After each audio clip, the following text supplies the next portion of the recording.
Good morning, everybody. How you doing? It is Rosanna here, channeling the RozyGlow. What a night and what a day yesterday. I don't know how it was for you. For me, the 23rd to the 24th of April is always a bit challenging. And it definitely, it went along with my cellular memory yesterday, put it that way. And today's prayer really sums up the value of processing, the value of when challenging stuff comes up for us and how we support ourselves through it. This will also be about how we support others through it. And, sometimes we're all faced with situations that feel really difficult to fathom. We've got our tools, but we're still looking at something and we're going, I just don't know how to deal with this. There's like several blind spots around it. So loving it up is essential, like what good can come of this, seeking to intend the highest good is very important as a starting point. And this is always a starting point of our co-creation success course, which is starting soon again, by the way. If you're interested in joining them, please register your interest. But it is one of those where we look at our intentions and whether our intentions are love-based or fear-based. And love is always seeking to heal. Fear is always seeking to control. So, that will give you a sense of where you're coming from if you're not sure. I'm going to read the prayer out and then kind of give you a little bit of dialogue around it, because the reason I'm making these videos every day is to give a bit more background to some of the dialogue that I use and that comes through in the prayers, so that we understand the language better rather than just using it and not really knowing what it means. And that goes with the I am statements that I work with as well. So, for me, waking up on the 24th of April, I knew my mum had passed into the light. She'd been having a challenging time for 9 months. And, that's like a gestation period, isn't it? If you think about it. Whoever's with me, say hello. I'd love to know who you are. And it's almost like we've talked about positive anticipation and negative anticipation and how they affect us. So if we've had challenges in our lives, whenever we see something in our lives that looks similar to that previous challenge, we then start to build a sort of negative anticipation. So we start to get stressed in our bodies, expecting things to materialize the way other things have. And as a result of that, we start to co-create that. So we really want to be paying attention to when that negativity or the challenges come up and seeking if we can shift our perspective around it. For me, the opportunity, hey Rochelle, is very much around feeling into the emotions that are coming up for me, and rather than judging them, just allowing them to leave my body. My mother and my constitution was very similar. So feeling the pain in her liver and just feeling the density in mine and just being willing to clear it. Again, I've talked before about the liver, how important it is as a processing organ. It's phenomenal. And as Lula keeps saying to us in our current Fearless program, the skin is the second liver. So it will push out anything that the liver is seeking to do. And the liver is constantly processing. So we are constantly processing emotions until we get to a point that there's so much going on that we have to store some of it. And then what happens is when you start to come to anniversaries of key events, usually challenging ones, because that's the cellular memory storage of pain, the body and the mind will seek out ways to trigger a release of that particular way of processing emotion, that particular way of storing emotion. So I'm going to give a really good example. I do like a glass of wine. Yesterday, I felt like having a glass of wine. I don't drink during the week generally, and I'll have a drink in the weekend. But being the anniversary of Mum's passing, my partner basically said, he was like, well, look, we can toast to her life, But actually, I noticed I wasn't toasting to her life. I kind of had gone into a pattern of, oh, okay, right, she died today, I'm just going to drink, because I remember that is how I dealt with it when she actually did pass. And it was more about suppressing than it was about actually celebrating and having a toast of celebration. And this is it. The way we do things really says a lot. And it's that paying attention, being really compassionate with yourself and noticing where you're not showing up for you. So this was a sort of numb out approach. And I woke in the middle of the night because my liver was going, oi, drink more water, clear this, move through it.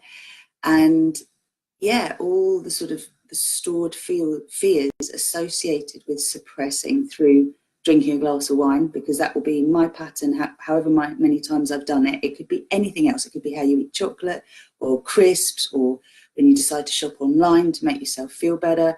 There's so many different associations. I'm just giving you one example, right?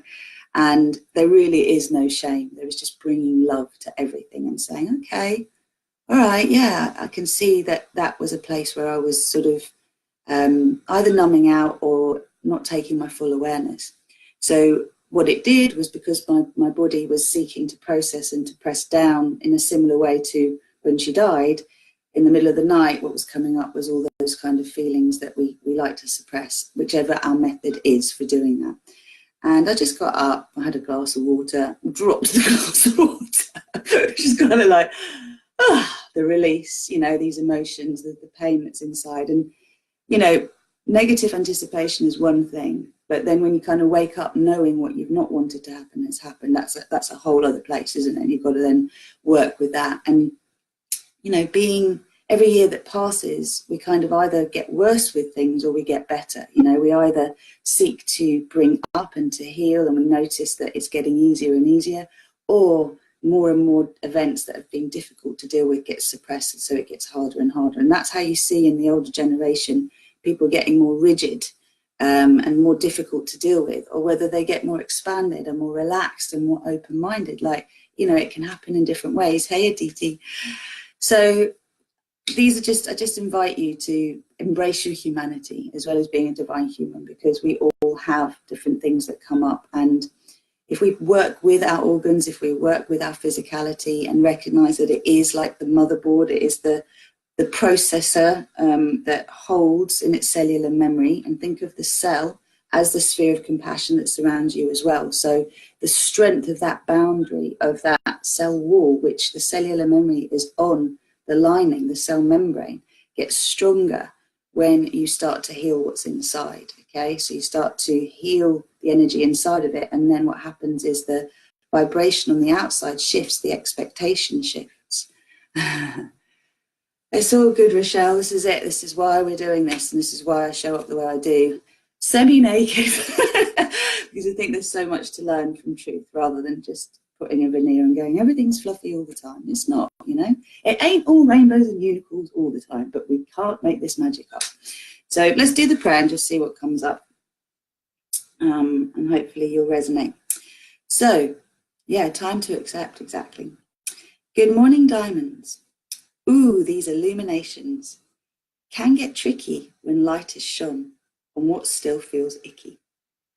All those emotional dregs of painful to feel events can leave us in a tiz as we are healing by processing. Many prefer to escape the discomfort of clearing past pain and hate. Yet it is the act of feeling the thoughts that cause distress that clears cellular memory of all the historical pests and creates a stronger boundary. The cell wall becomes strong and healthy, just like our sphere of compassion, filled with high frequencies of joy and passion. I am renewed as I let go of the burden of worry that has kept me heavy and feeling toxic. I am the zest for life. I am remembering I am the path of love light. And transmuting is the way. I am transcending to a higher plane. I am that I am. I won't flash you. Gotta love my chins, right? So RozyGlow. Right, so transmuting and transcending. I've talked about this before, but I think it's important to go over again. Transcending is often considered spiritual bypassing, which is, oh, I don't have to feel that, I'm just going to look the other way, which is the kind of ungrounded rainbow hippies, where it kind of all looks shimmery and shiny on the surface, but you get close and there's lots of attacking and there's lots of triggers that aren't being dealt with because we're just distracting, looking all around the place. Transmuting is a process of transformation, right? And the way that we do it through the work that I show with my clients is adding flames of love light to the density and loving it up. Transmuting it means, literally wrapping it in love, from my perspective, wrapping it in love light and just bringing that in so it softens that density and shifts its form. And that's how, as we clear that density and we transmute it into a different frequency, that's when we transcend, that's when we can lift up to a new vibration, and that's where we're looking to maintain that. So as I've said to my clients before, for the, you know, what you actually really notice is inside your head really changes. And whereas before occasionally you felt amazing and most of the time you felt stressed, what happens is it flips around, and most of the time you feel amazing and occasionally you feel stressed, and it'll be like, why am I here again? What's going on? And it'll always be major events. It will be births, deaths, moving house, getting ready to travel, changing jobs, new relationships ending, challenges with friendships. All those things will kind of bring up what's in the storehouse, and we can't clear it all at the same time. It just isn't possible, and we're not here to do that. We don't have to worry about clearing it all either, because we're all here with a specific purpose, if you like. We've chosen that purpose, and particularly when we've been born into families where we've had a challenging time and we're growing through that pain, it is to ascend those bloodlines. It is to support them in the shift, but it is tough for us. So what's important is for us to remember that grace and ease means not pushing the river, it flows on its own. If you align with what you are intending, which is grace and ease, what isn't there, what isn't aligned with it will come up. And seeking the good, seeing the good is so important. The very brief chat I had with my partner this morning, the lovely Ian, who is amazing and reminds me of when I forget all the time. And I was sort of saying to him what was in my mind yesterday, and he was like, oi, you're sounding like me now. He's like, focus on the good. And I was like, oh yeah, you're right. And it was like, how can this get better and better? How can I feel safer and safer in this? And it is, there are so many transitions going on for me in the next 2-3 months that it's preparing for that. It's being aware of that and shifting the expectation of negative anticipation to positive anticipation. What good can come of this? The better it gets, the better it gets. And how can we paint the picture the way we want it rather than the way we fear it's going to go?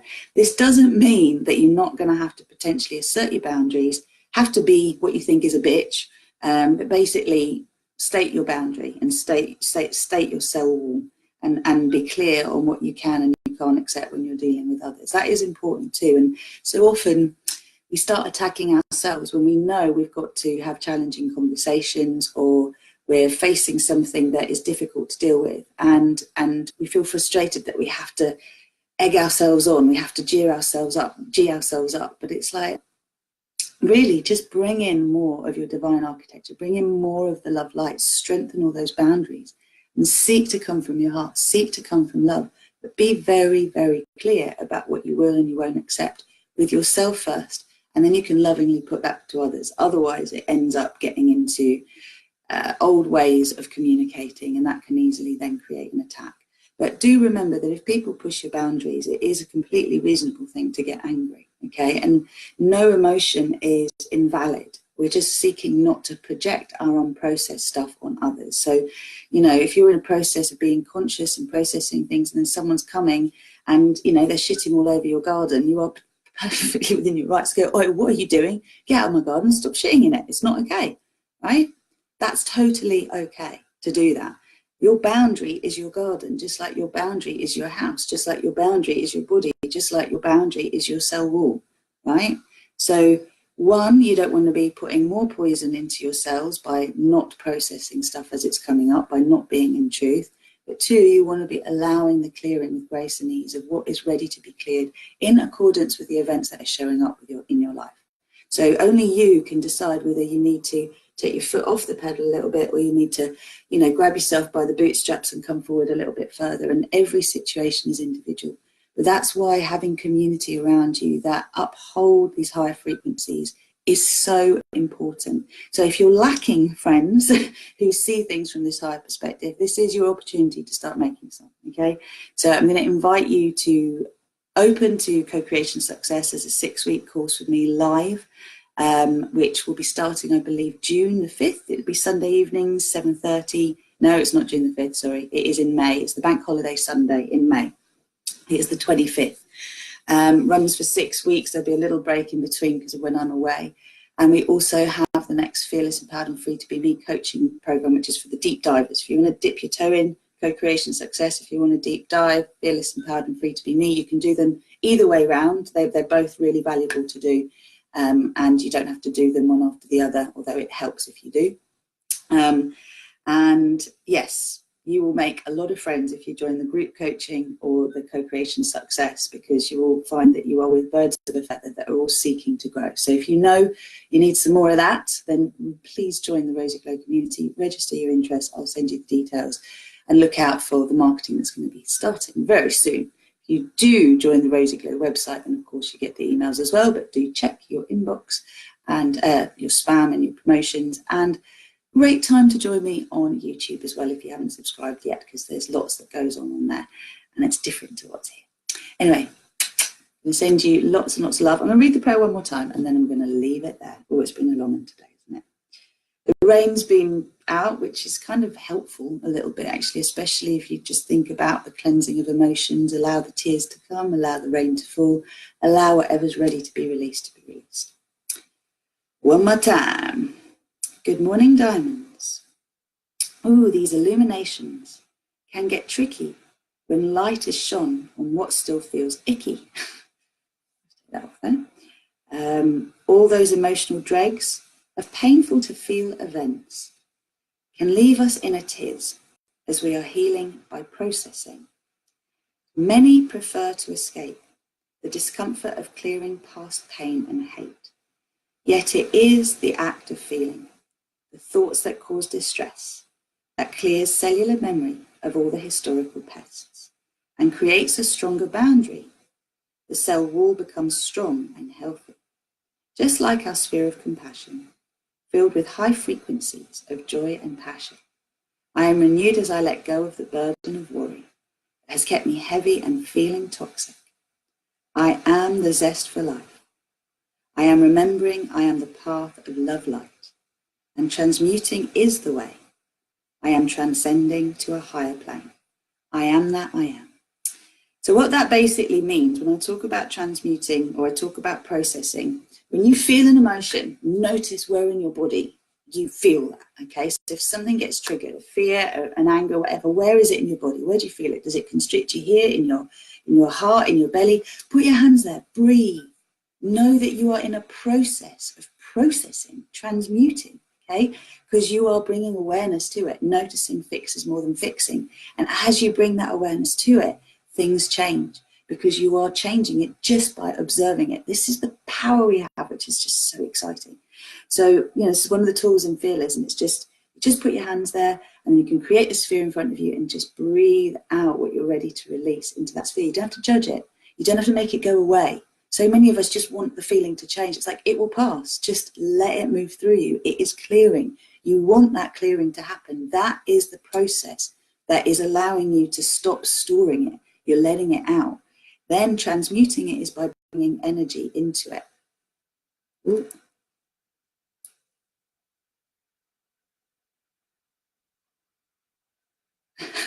Lost you for a minute. Transmuting it is the process of bringing love light to it. So whatever color you do.